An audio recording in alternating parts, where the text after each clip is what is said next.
Good evening. It is another late night at the Up The Poshcast studios where we are talking about yet another defeat. This time we talk about the 1-0 loss to Barnsley, and there's some head loss. I'll be warning you, there is some head loss. Charlie slags off Gustav Lingren. I unsurprisingly criticise Abraham Odo, but there is also some positives. We did pick out some reasons to feel encouraged because we all felt that this performance perhaps wasn't quite as bad as those that came before it. We also talk about the signing of Ben Woods, which we think will be a good addition to the team. And this episode is sponsored by Elite Lawn Maintenance. They are a local, independent, family-run lawn care company specialising in renovations and chemical treatments. They have over 10 years' experience of doing this, and they renovated the London Road pitch when it looked good. The best news for you guys, if you're looking for any of their services, is Up The Poshcast listeners get 25% off their first treatment. So do quote Up The Poshcast when you get in contact with them and let them look after all your gardening needs. For this episode, I was joined by Charlie, I was joined by Max, and I was joined by Ashley. So sit back, relax, and enjoy the episode.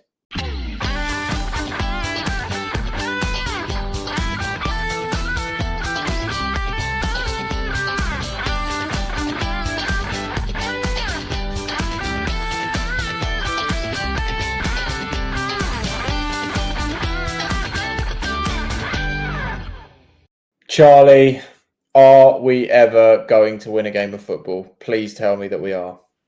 I hope so. I mean, there were some positives tonight, but I'm going to be honest, I feel so low after that game. It's just like, there's a couple of players that I'm really angry at because I don't think, they are performing at the level they should be. But I think a lot of these players, unfortunately, are performing at the level they should be, considering the kind of player they are and the stage of the career they're at. I'm so upset with how this team has crumbled since that Oxford playoff game. The fall off of Peterborough United in the last 14 months should be studied because it is absolutely horrendous. Barnsley weren't anything special yet again. I don't think any of the teams we've played really have been anything special. Feels like a pretty weak League One actually when you look at it. But all they did is do the basics right, and then they were the most comfortable team I've seen at London Road in a long time. They just did not look phased. At 60 minutes, you had their players giving it the 1-0 to the crowd, winding our fans up in the main stand because they were just so comfortable that they were going to win. They were never really under any threat. We huffed and puffed as usual, but we are just so devoid of quality. And I really just hope these signings are good because otherwise I just can't see us, beating any of the teams in the division because they all look so much stronger than us. Yeah, Charlie, I think you're right in what you say about the players just sort of missing something. And it was something that I mentioned when we recorded on Sunday night, is that I am actually past the point now of being disappointed in the players and their performances. Ultimately, some of them just aren't quite up to scratch. Some of them will hopefully get there. I think some of them, the ship has sailed, unfortunately. Tonight was just one of those days. We huffed and we puffed, but we didn't get enough balls in the box again. For me, it didn't feel like, which was something that Fergie picked up after Wigan. So we've not learned a great deal in sort of 3 days. That's fair enough. Hopefully when we roll around to Saturday, when we play Bradford, we can just get some balls in the box and cause a little bit of chaos. Like, the chances were there to get the balls in. They just didn't quite fall for us today. I hope that the players aren't too disheartened after tonight, because there was definitely good spells. But again, both boxes, I thought we were right. I actually think, I know that I watched Fergie's interview before we recorded tonight. Fergie said that they didn't really trouble us, but they've hit the post. Reyes has tipped one onto the post. Good save. A couple of good saves for Reyes as well. Barnsley realistically probably could have scored a couple more if they'd have tried tonight, and it didn't really ever look like we were going to score at all. Yeah, I mean, I sit here and really the big question I have tonight is what went wrong in this summer where, and this isn't an I told you so. It's not like I had a great epiphany, but I was called negative all summer for saying this would happen. And now the club seems to be waking up for it. But when we lost Mothersill, when we lost Pocky, when we lost Ricky J. Jones, what exactly did the club think was going to happen to our goal scoring threat? Where did they think it was going to come from? I would love to know that. I would love to know who they thought was going to score goals in this football team, because for me, that was our best performance of the season tonight. And it wasn't great, but it was industrious. It was hard working. There wasn't too many complaints I had about the effort of the large majority of the team, with the exception of one or two. But there was a real lack of quality. And if we're saying that's the best performance of the season, we're in dire strait. I feel like we're just waiting for the new signings to come in. We are Green Day FC at this point. Wake me up when September ends, because we have wasted so much of this season just waiting for new signings to come in. And until we get the new signings, and if these are wrong, we're done for, because the players that we've got in the building at the minute that are fit are just not good enough for the level, or at least there's not enough good ones that can carry us through games, especially when we don't have any attacking threat. It's the worst squad that Dara's ever produced. It's the worst squad I think Fergie's ever managed. And yeah, I'm at a complete loss for what they thought was going to happen over the summer. We're a 10th of the season down already. When is the next win going to come? It feels like the only chance we have of getting a win is when our players that we've signed get fit. And I don't know when that's going to be. October time, probably. It's Harry said it on the last episode. I completely agree with what you said, John, as well. And, you know, I was one of the ones that was more optimistic over the summer.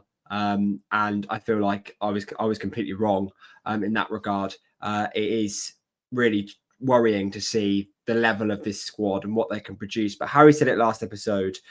I don't understand why we haven't listened to any of the wake-up calls that have been put right in front of us. I think we lost to Grimsby, we drew to Colchester, we didn't even look very good against Kings Lynn. And, you know, over pre-season, we haven't tested ourselves against higher opposition. We've sleepwalked our way into the start of the season, and now we're in big trouble because although, yes, I agree. And I, you know, I said there was nothing in it. I probably do also retract that. I think Barnsley were the better side today, but we've got a chance. We've even got a chance to win it at the end. And our striker that we've signed to score goals has not even hit the target. He's not even given the keeper a thought to make a save. How are we going to get any points or win any games if our strikers can't score and our midfielders can't create? It's really challenging, and it's worrying for me to see this decline the way that it does.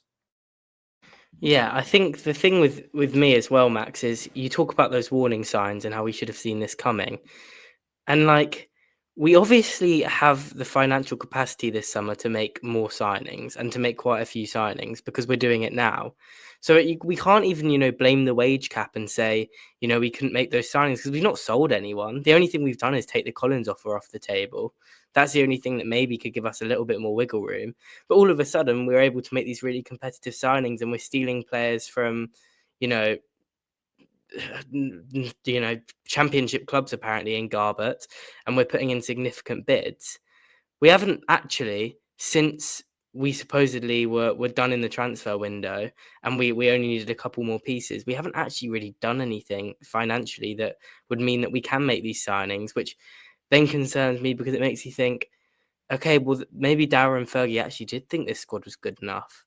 And if they really did, then that's really worrying, because if they thought that, you know, this was a good squad to go into a League One season with, then it's the first time that I'm actually going to really question their judgment and go, you know, do they actually know the level that's required in this league anymore? Because if they can look at that squad in training and they can look at the caliber of players we have and go, yeah, we'll win a lot of football matches this season, I just don't think that was ever going to be realistic with the level of squad we have. Yeah, I think maybe it might be worth just noting that we did sell Malik Motherson and we did sell Emmanuel Fernandez, so there was money there. Whether that's enough to sort of replace everybody, basically, is what it feels like at the moment, is probably not fair on the squad. But I think you're right, and we roll back, and we've said it multiple times now, all the way to that retained list, and there was Below transfer listed, Blackmore retained, de Havilland retained, Con Clark retained, and now we're getting rid of them. Is that actually they should have gone probably July 1st and just got rid of them. There was no reason to keep them. They weren't going to improve. yes, Con Clark came back and he lost all this weight, but he's not up to the standard. He's just not good enough. Same with de Havilland, same with Will Blackmore. I don't really know why we've kept Will Blackmore for so long and kept extending his contract. Ultimately, that's the difficult thing. It's so disappointing that we have, like you guys said, have just kept walking into this and just not learned from sort of what felt like probably bad recruitment last summer as well. It's not even all the things that we've just said as well. The muddled up thinking goes as much as Bradley Ivonian was on the transfer list, one of the few players that we put on the transfer list. He's now our main number 9. Like, what are we doing? What plan did you have in place when we've just had this worst season ever? And we were promised, oh, this next season is not going to be like that again, from both Dara and Darren Ferguson. What are they doing? We are now 2 weeks to salvage a season. Don't get me wrong. I think we've started doing it. And actually the club appear to have woken up and smelt the coffee. But we could be 10 games into this season before they do that. And is the squad, even with the additions, good enough to pick up the requisite points to stay up over 36 games rather than 46? I'm really not certain. Yeah, I think it's probably worth just having a conversation on at the back and starting with probably what was quite bright in Reyes. I wasn't disappointed with his performance. He did look a little bit shaky against Wigan. You sort of think about that first 5 minutes where he came charging out of the box, let the ball go over his head, and then he caught it with his back to the goal. I actually think that today he showed the quality that he has, and we had lots of, well, we scored 6 past him. I was one of those that said that, how can you have any confidence in that? But actually, he looked like a proper goalkeeper today. He passed the ball well. He made the saves that he needed to. He stood up and made himself big when he had the one-on-ones. And he's realistically, like I said just earlier on, he's the reason that it was only 1-0 today for me. He saved the shots that came out here, which we'll argue, yes, that's his job, but you've still got to do it. And I think he did it quite well today. Yeah, I'm with you on that, Ash. I thought Reyes was good today. I thought people are saying that he could have saved the goal. I don't think he could have because of the deflection. It was pretty horrific. He would have already had to make his dive, and you can't adjust when you're already in the air. Like, that's just impossible physics. I thought on the ball he was really good. It was refreshing to just see him, even in the moments where you saw him maybe hesitate for a second. He then very quickly found his feet again and then just hoofed it long. His passing range is actually very good, like very good. He was finding his target with long balls quite a lot of the time. He found the head of Bradley Humvian quite a few times. He just looked so composed at the back. And to be fair, I actually thought we looked really composed at the back today in terms of when we had the ball. I thought we built out from the back really well. Dave was probably a bit shaky, but I actually think a lot of the credit for us building out from the back really well today goes to George Nevit. We've spoken about the need to sort of have that Ronnie Edwards ball player in there in this system. And I'm not saying that George Nevit is anywhere near Ronnie Edwards level, but he did today several times what Ronnie used to do, which used to be so effective, in that he just stood on the ball for a second. You know, he didn't treat the ball like a hot potato like Wallen and Akugboy do. He was happy to keep the ball. He stood on the ball.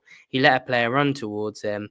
And then he'd put, like, fizz a pass into midfield, or he'd fizz a pass even sometimes skipping the midfielder and going into Bradley or the winger. He was really quality on the ball today.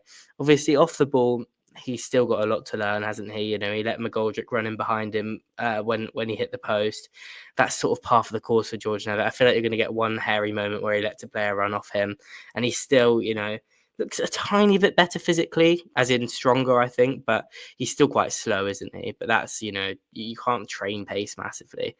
But he could still be a very good player for us, I think. He's good on the ball, and if he can learn how to make his pace deficiency as little of a deficiency as possible, as in he knows how to defend without having to try and outpace strikers, how to give himself an extra few yards and use his body, I think he'll be really good for us. And I was pleased with him tonight. I'm not going to lie, when I saw his name on the team sheet, I was nervous. I was like, oh God, here we go again. But I actually thought he was probably one of our best players on the night.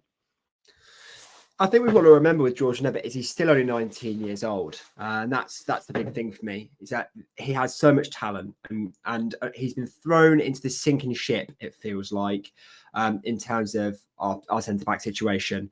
None of them set the world alight for me. None of them, I would say, are fantastic, other than Sam Hughes. I'd say is obviously our best centre back, but you look at Wallen, you look at Cogboy, I don't think either of them are particularly good. So George Nevit's had to make that step up quite quickly, whereas I think we would have liked to have developed him more and let him play with the 21s. And instead, he's been thrown to the bus. And yes, he does have a howler in him. But today, I think he did show that he does have, he is talented in terms of ball playing, which we've always known. But he really did epitomise that today. And I really do think there is a player in there. Ultimately, I think he performed well today. He was one of, if not the best player on the pitch. And overall, in terms of a centre back, I really do think he'll develop into quite a good one in time. Yeah, I think the important thing for Nevit was that actually today sort of felt a little bit tailor-made for him. He was up against McGoldrick, who maybe was slightly quicker than him, but wasn't he's not an electric striker anymore. He's not got mega yards of pace. So that probably was a tick in his favour. And then also the high press that Barnsley played, his ability to split lines essentially with his passing, and he's actually really calm customer with the ball at his feet. And you saw it in the first half when obviously I'm sat in the main stand. You can see it with him, and he's relaxed. He picks his pass. He knows where he wants to do it, and he was forming good passing partnerships with Archie Collins, Keller as well. So that was a delight to see. His partner, on the other hand, unfortunately, looks like Manny Fernandez version 2. I simply can't watch a professional footballer, head the ball, and this is before we even start talking about the goal that we conceded. His inability to head the ball forwards and progress the ball up the pitch is massively disappointing. Max, you obviously mentioned about Nevit making step up quite quickly. I think it's the same for Akabwe. He clearly is not quite League One ready, and that's fine. Like we've said, that's not the player's fault. They've been dragged into this position, but I really struggle when the players don't do the basics right. And heading the ball for me is a basic. You just have to put your head through it. I've watched him head the ball out for throw-ins. I've watched him head it back towards thingy, and then it sums it up with the goal, doesn't he? He sticks his head on it, and I think that the Barnsley players are credited with the goal. But if you were to call that a cross, it's a great finish from Akagboy. I wish he could do it up the other end ultimately. Yeah, I don't know. I think that's a bit harsh on Dave. I actually have quite liked him this season so far. I think he's got some obvious deficiencies to his game. But I think in terms of what we want from a player who's in his first season, I think he's better than Manny was at the start of last season, 100%. He looks, like he knows where he is at all times on the football pitch, which is an improvement on Manny. He doesn't look lost, really, I wouldn't say. He seems to have a bit of an understanding of what's required from him in this system, which is another positive. And I think, yes, he's not putting headers in the right area, but also I don't really know what areas he should be aiming for, because we've not really it's not as if when the ball comes over, we've got loads of players making really intelligent runs into space and giving him options. A lot of the time, the only option really is to just head it away and just hope that it lands somewhere favourable, because our players aren't really showing for the ball. I don't know. I think that's a bit harsh, Ash. I think Dave has not been anywhere near, Manny Fernandez calamity level yet. I think he's been a pretty consistent performer, and actually I don't think the centre backs today were an issue at all. I really didn't. I think for me, Dave actually hasn't been too bad since he signed, not as bad as I feared. However, I do think he's ill-fitting for the system. And again, we go back to the summer, Connor Taylor was right there. Why didn't we just pay the extra money? Now we're in a situation where we're trying to sign Tom Lees and another centre-back to try and fix the defence, when I feel like if we'd got Connor Taylor, we probably wouldn't have needed to do that. So I do question, again, why we didn't just pay the money in June when we knew we needed a centre-back. Moving on, though, this might be the first thing positive that I've said all season, because I thought Carl Johnston played well. I actually think Carl Johnston's having a decent season so far. Certainly better than last season. Look, he's not exactly an exciting watch, is he? I don't think I'm being too harsh to say that. He's not exactly a Mark Little or a Peter Chioso in a rampaging sense, or even a Tommy Rowe. But he was solid. And I was a bit worried when he got put in over Mills on the left-hand side. I did wonder how it might affect our progression of play and our transitional play. But actually, he played pretty well ball at feet. I thought he was solid defensively throughout. And he's actually been solid defensively all season. So if he continues to play like this, maybe the vice-captaincy's helped out a little bit. I don't know. But he's putting in performances of a level that they're solid, aren't they? He's been sort of 6 out of 10, 7 out of 10 every week, which is fine. I'm okay with that. If you've got a few more sparks in your team, I think we'd all be saying he's looking pretty good this season. Unfortunately, we're kind of relying on people to provide some attacking impetus, and he's never going to be able to do that. But yeah, fair credit to him. I thought he had a good game tonight. So well done, Carl Johnston, for eking out a positive statement out of me. Yeah, I didn't think that was going to come this season, John, in honesty, and it seems to have come over Carl Johnston, which if you told me that over pre-season, I would have probably laughed. But I completely agree. I think Johnson has been good. I do have a worry with him going forward. He doesn't seem to enjoy doing it. And I think, we were just talking about Peter Chioso there. When we had Chioso and Burrows, not that we've got that now, but in terms of ability. But you look at when we had Chioso and Burrows, that was so important to our attacking fluidity when we had our fullbacks overlapping and allowing our wingers to either cut inside or dummy with the ball or give it to our fullbacks. It felt like we had options. I don't feel like any of our fullbacks at the moment have shown they could do that consistently. And that's something that I am worried about. But defensively and everything you want out of a fullback, really, Johnson can do. It's just I am a little bit worried about him going forward. Somebody that I wasn't overly worried about going forward was Dornelli today. And he really impressed me. And this is what I really wanted to see from Dornelli. I felt that was a very good performance. He had a lot to deal with today, I felt, and he came on and did it very well and did it throughout the game very well. And that's something that really did impress me. I talked about last season on last episode where I was saying that we needed to sign another fullback because I didn't want what happened to Dornelli to happen to Mills, where Dornelli's sort of been thrown into, a sinking ship and having to perform at a level that's higher than what he should be at that stage in his career. And he came on and he looked very composed. And that final cross today that Gustav really should have scored, but that final cross today, a game-defining moment, and that would have been fantastic for him to have aided in that, because I really felt like he deserved that. If Gustav had scored, I really felt like he deserved that, because that performance today was really something that I was quite impressed by. Yeah, I think you're right, Max, with Dornelli, and he always seems to be one. I've looked back through the records. We've never given him a man of the match, and that does seem quite harsh on him, because there have been performances that have been good, and tonight was probably one of them as well. Where if Lisbie and if Nevit and Reyes probably weren't as strong as they were, he probably would have been a fitting man of the match. And I think the important thing is, and I hate to bang this drum again, it's so important to be able to take these young players out of the game and be able to just let them watch from the touchlines and learn their trade.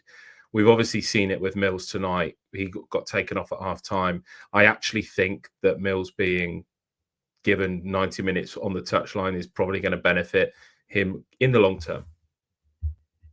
Maybe. I don't know. I was disappointed not to see Mills in the team tonight. I'm going to be honest. I thought I understood why he was taken off at half time against Wigan. I don't think he had the best game. The first goal came from his side. I get that. It's tough.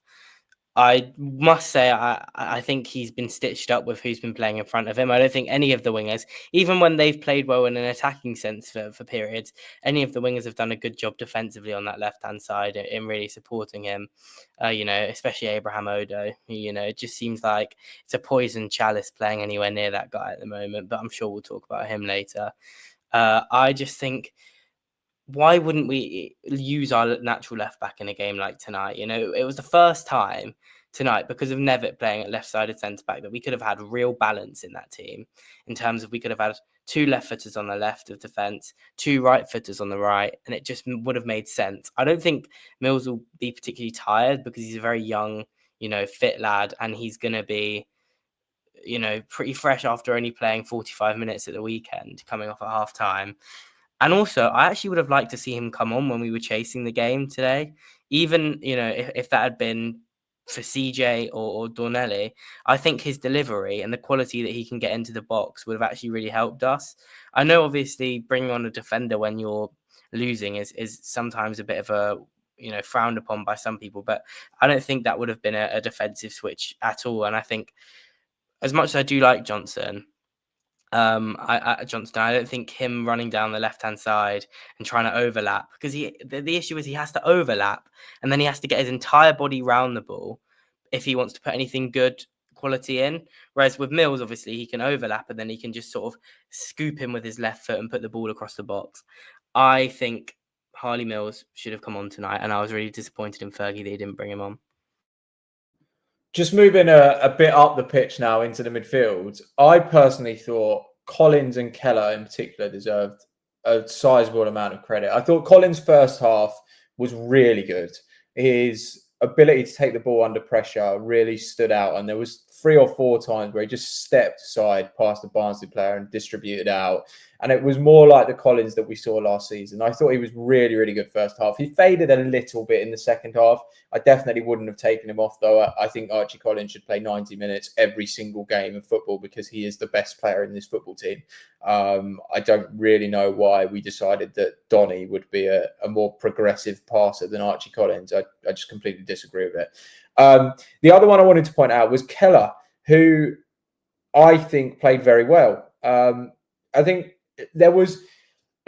he could have shown a little bit more finesse in the final third. However, box to box wise and energy wise, he's really good. And if he's in a free with a little bit more creativity around him, a little bit more quality around him, I actually think he'll look a really, really good player. I think he absolutely busts a gut out there. He is backwards, forwards, in the box, in his own box, cleared one off the line tonight. I thought it was a really encouraging performance from him. And although he can tidy up a little bit in possession, I really like his energy and I like what he brings to the side. One thing I would like us to change is to get him off corners. We don't have a lot of height in this team, and he's a big lad. And I guess that you might point at someone like Declan Rice taking them for Arsenal, but Arsenal have so much height they can aim at. It doesn't really matter that you can take Rice out. We don't have that height, and Keller's one of the tallest players in the team. Nearly scored a goal at Wigan, and yet he was on set pieces tonight, which I found a little bit odd. But overall, I thought Collins and Keller were actually both excellent, and let down a little bit by the players a bit more advanced than them that are supposed to provide the creativity. It's another tough one. I think Barnsley have one of the best midfields in the league, so I'm not going to criticise them too much. I didn't think Collins and Keller were anything really special tonight. I thought that they were just okay. I actually thought Keller was quite rugged at times. I really didn't think he had the best performance. I think I gave him a 5.5 in my ratings. I thought Fergie was incredibly frustrated with Brandon Keller. That was one of the things I don't really hear Fergie a lot from where I sit in the stadium at all, but I could hear him screaming at Brandon Keller. I think some of the composure, the lack of composure, shown by Keller in big moments in that game. There was a couple of times where he had the opportunity to put the ball over the top and he sort of scooped it. Listen, he is industrious. I will give you that. And I actually think he is we would have been worse off without him this evening, because his running definitely did cover up a lot of things. But I don't think his performance in terms of quality was anywhere near the level that some people have said. I thought he was pretty poor tonight, to be honest. I just think on the ball, off the ball, he's always good. I've never criticised his performance off the ball, but on the ball, he was not very productive, I didn't think. I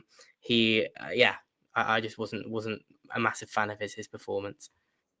I think you're judging him a little bit on things that he's not there to do. I don't think Keller is ever going to be that creative fulcrum of the team. He's never going to be a Joel Randall because he doesn't have that finesse to his game. But if you look at what he did, He was the top for recoveries in the midfield. He was top for defensive contributions. He won 5 duels, which was more than any other midfielder. He had the most touches in the midfield.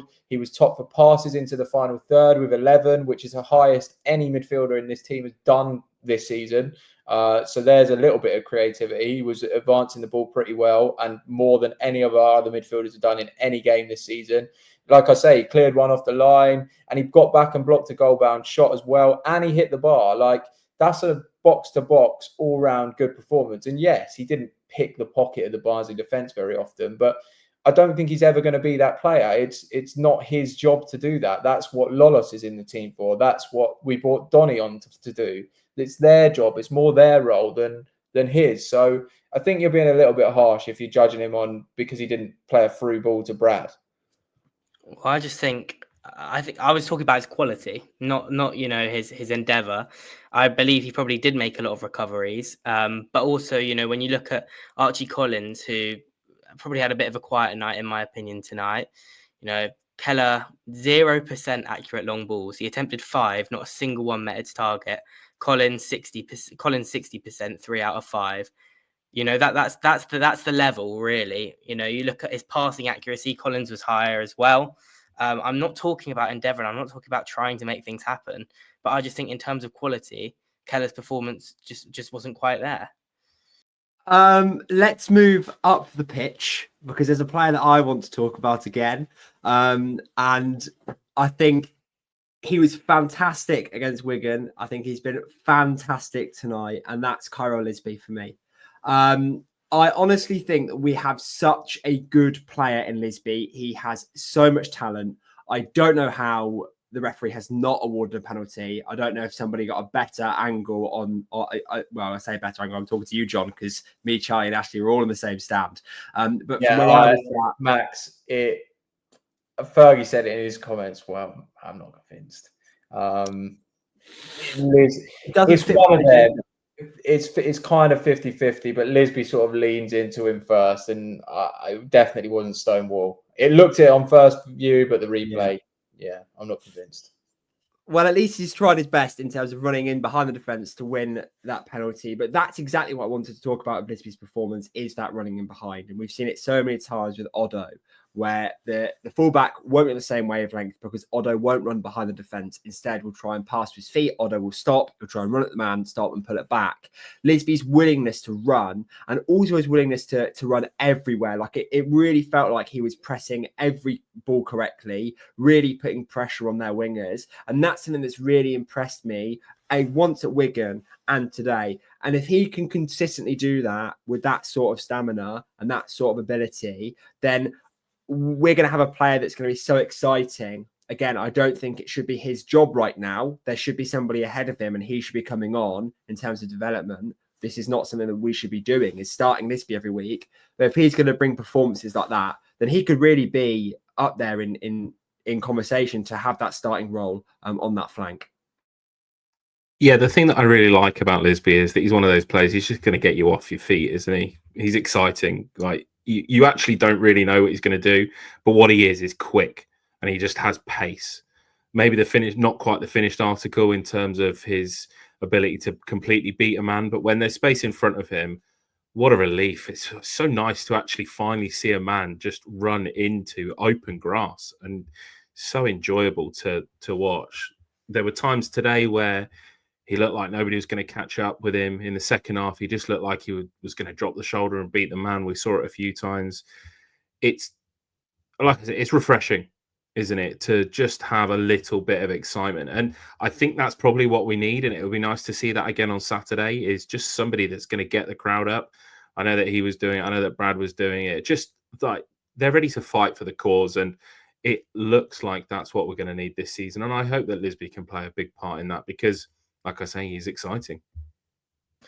Yeah, I like Lisbie a lot. A lot, actually. I think we've not got Harry on tonight, so we need someone to talk about some body mechanics and some really specific analysis. Something I picked up on for Lisbie was something that I saw Ephraim Mason-Clark do really well, is I'd like him, when the ball comes to him in the air, what he does is he waits sort of away from the defender, and then as the ball drops, he uses his shoulder to sort of try and get in front of the defender at that moment. What he needs to do, I think, more is the ball's coming down. As it's about to hit the ground, you shove the defender then before the ball's hit the ground, give yourself that little bit of space, and then you have a little bit of room to take the touch. And if he can do that and start, muscling the defender before the ball comes in, and all that is just positioning and having the forethought to sort of think about where I'm going next.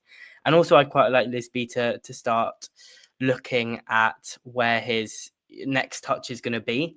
I feel like he makes decisions very spontaneously. I'd love him to know at every moment. I'd love to know if he does know, if the ball's going to come to me now, where is my next move? And I think that's what will take him from a decent raw technical player into an actual quality winger. I think raw is the word, Charlie, but I think there was enough promise there and at Wigan that actually he has been a signing that we can get slightly excited about. He's probably not there quite yet, but there's enough promise in him that I'm liking what I'll see. And if somebody comes on the pitch and puts in that amount of effort for Peterborough United, it's rare that I'll criticise them as strongly as I will criticise somebody like that coward Abraham Odo, who won't take on a man who just wants to saunter around for 90 minutes every time he plays football and turn around and pass it to his fullback. At least Lisbie will carry some level of responsibility. And when he was 1v1, I thought he didn't work every time, but he went at his fullback and he kept going at his fullback and he got back and he was sprinting back into position. And I tweeted that it was a joy to watch his performance, and somebody tweeted back saying, well, that shows what level we're at now if that was a joy to watch. And they're probably right in the sense that there wasn't a huge amount of quality with it, but he wanted to have a go. And that is something that I will always commend players for. If you're going to play on a wing for Posh, you need to be willing to lose the ball, basically. And Lisbie was, and he just kept going. And Albert is a good fullback. We've all seen it. He's a decent player, and I thought he gave him some problems tonight. So that's really good in what is one of his first few matches at the club. Hayes on the other side is probably the other one that I wanted to talk about. Again, I think a lot of what I just said about Lisbie goes for Hayes. He is a trier and he tries hard every time he's on the pitch. Now, that gives him a degree of credibility with me. I think, again, his quality let him down tonight, if I'm being honest. If he is fighting for his place at the club, or certainly as a starter, I'm not sure he's doing enough to convince me that he's ready for a starting role in League One. I think he's a decent impact sub, and he's always going to be a good dribbler, but he does really need to start producing a little bit more in the final third. But again, effort-wise, it was there. And if you're going to put the effort in, I'm not going to hammer you. It's a difficult one with Hayes, isn't it? Because he looks like he likes being on the right-hand side and being able to cut in. And obviously he's played on the left. He was good today. He had nothing sort of to set the world alight. And he was good at Wigan when he went onto the left. So that's fine. But like you say, John, it's just missing that final piece of the puzzle.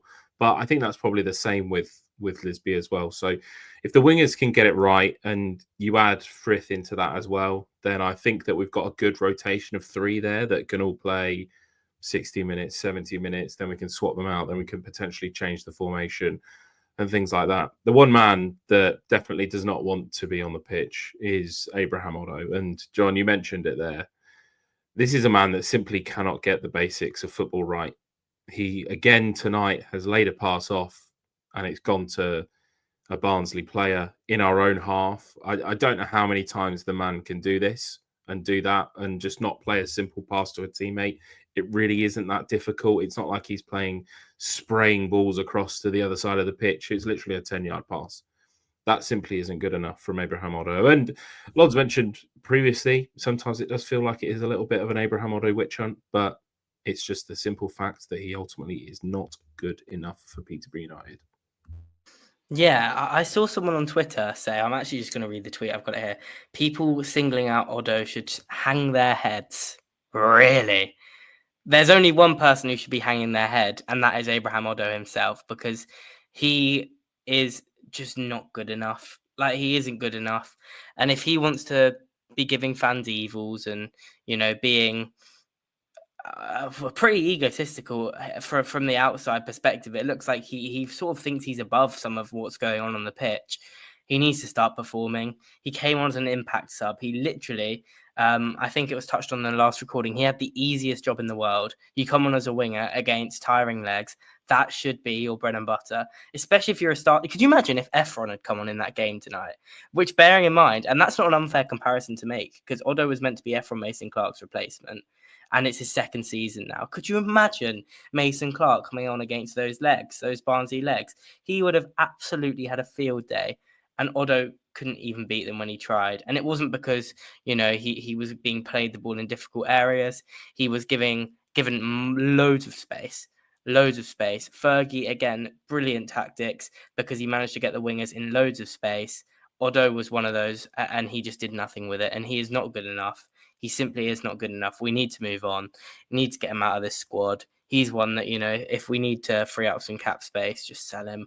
There will be League Two interested in because, he scored, 8 goals or something in League One last season. It's not a terrible return. He'll probably get a move to a decent League Two club, maybe even a League One club that will be willing to chance their arm on him. But even if he did leave now and went on to be a big success, I'd never be worried that he was the one that got away, because he's literally shown no reason this season at all. He's not shown a single reason why we should keep him. Yeah, and just to sort of add to the frustration, he came on sort of, and within 2 minutes, he'd given the ball away in an attacking area and just made absolutely no effort to try and win the ball back. Now, I appreciate that maybe he wasn't quite up to the speed of the game, but if the defender tackles you, then surely it's just a simple case of, well, you bust a gut to try and win it back. I think that it was realistically summed up by Carl Johnston taking one look up, seeing 3 defenders in front of him, seeing Odo there, and not deciding to pass to him and just carry the ball forwards himself. What a situation that is, where one of our vice captain doesn't want to pass the ball to his teammate because he thinks that he can do better. And this is a man that can't carry the ball forwards with a massive attacking threat. He ultimately ended up giving it away, but that says all that you need to know, I think, about what Carl Johnston thought of Abraham Odo today. I thought I was actually going to stay quiet on Odo tonight, and then he put in that performance. And look, I criticise Odo all the time. There was one, and I called him a coward earlier, and I say that because all I ask of him is to run at a fullback, run towards the goal. And there was one moment, almost instantaneously after he came on, where he was put through on goal, towards the goal, the ball was bouncing, and he decided to run away from the goal into the corner and got tackled. What are you doing? You are a winger. Go towards the thing with the posts and the net. It will really help your game, Abraham, if you start doing that. We are trying to score goals here. We are not trying to run towards corner flags. And I just thought that summed up Abraham Odo's Peterborough United career. I mean, Crawley might take a punt because he looked like the best player in the world that night. But for the rest of his Peterborough United career, he has stunk London Road out. And I am absolutely sick of him. If he never wears a Peterborough United shirt again, that will be a major positive to come from tonight's game. And I don't think he should, by the way. Way too many stinkers. Way too many stinkers now. The time has run out for Abraham Odo. Someone who does have a little bit more time, but clearly does need to improve, I think, is Brad. I like Brad. I really like Brad. I like his attitude. I don't question his work rate. Again, another one who I don't really think there's any issues with his work rate, although I know he's had attitude problems directed at him behind the scenes.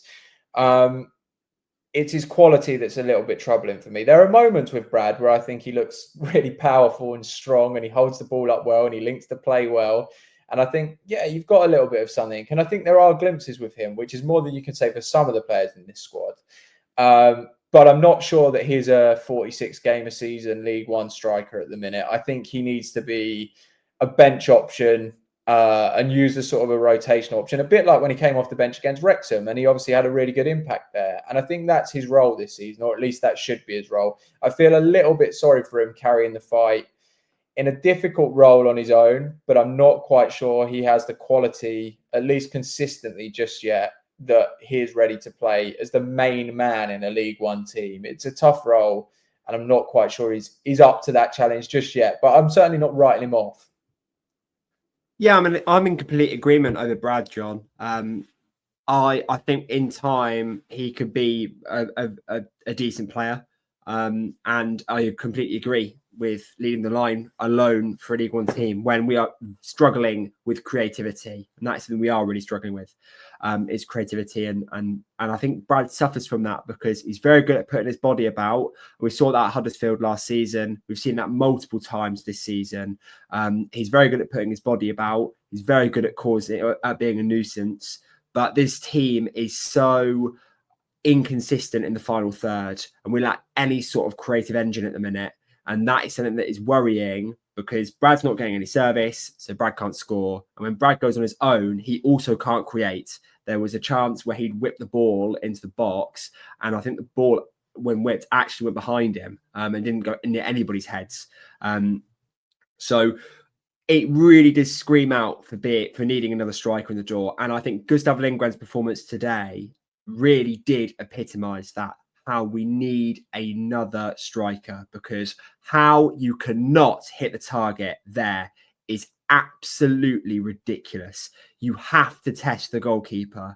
And I was furious when I watched that ball go in, because again, I said it earlier, Dornelli really deserved that today. I felt it was an excellent ball into Gustav's feet. And what does he do? He doesn't even he doesn't even hack at it. It feels like he just jumps at the ball and tries to get any sort of touch on it. He looked in quite a decent position to get a decent bit of body on it and flick it towards the goal. I mean, you're a striker. You scored however many goals in the Swedish league, and you look fantastic. And you've come here and you had a good game in the Bristol Street Motors Trophy, but other than that, you haven't done anything to impress anybody. And tonight you had a really good opportunity to turn that around, even give Fergie some sort of headache by scoring a goal, because it'd be the first open play goal we've scored all season. And instead, I can't believe you've not even tested the goalkeeper. You have to put that on target. It's not even a matter of you should score. You've got to test him. I can't believe that you haven't tested the keeper. And that for me is unforgivable, because there was a point up for grabs today. There really was. I felt there was throughout the game. Fergie said in his interview that he thought we'd get something, and I completely agree with him. We should have done. But you simply have to hit the target there. And for me, not hitting the target shows why we need another striker, and Gustav shouldn't play again, or at least should play in rotational games and let him get back up to speed, because that was ridiculous. Yeah, I'm with you, Max. I was so annoyed when that didn't go in. I ended up putting a tweet out about him having to play for Peterborough Sports, which, listen, I don't think he's far off that level, to be honest. I think he's closer to being Peterborough Sports level than he is Peterborough United level, definitely. The annoying thing for Gustav is that was the moment for him to potentially turn his Posh career around. If he scored there and he got to celebrate that last-minute equaliser in front of the London Road end, that could have been it for him. That could have been the start of something quite good.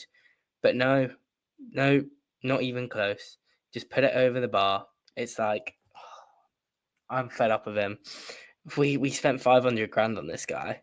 Why? I mean, who scouted him? Wallen's dad? Did he scout him? Oh yeah, Wallen, by the way, he's back in Sweden. Great. I cannot stand Gustav Lingren at the moment. I don't want him to play because I just don't like watching him as a footballer. He's lightweight, he gets bullied, he doesn't do anything.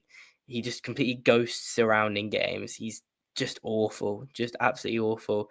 I don't even think he makes good runs. Like, since the club have really started peddling that, I've been trying to watch it, and he doesn't do anything other than just waltz, just if there's two defenders running back, he just runs in the middle of them and points in random locations and thinks that that's going to do something. He's just terrible, isn't he, Gustav Lingren? I'll move on to something a bit more positive. Declan Frith, I thought, looked quite good when he came on. Had a couple of nice, promising moments. He looks like a good dribbler, but he doesn't look like a Kean Hayes good dribbler, if you know what I mean. He looks like he's a good dribbler, but who might actually have a bit of end product. He dribbles with his head up, which is nice to see. Hayes often dribbles with his head down. I think he listen, he was really tough when he came on. I think he literally was getting the ball with 4 players around him and still managing to wiggle free.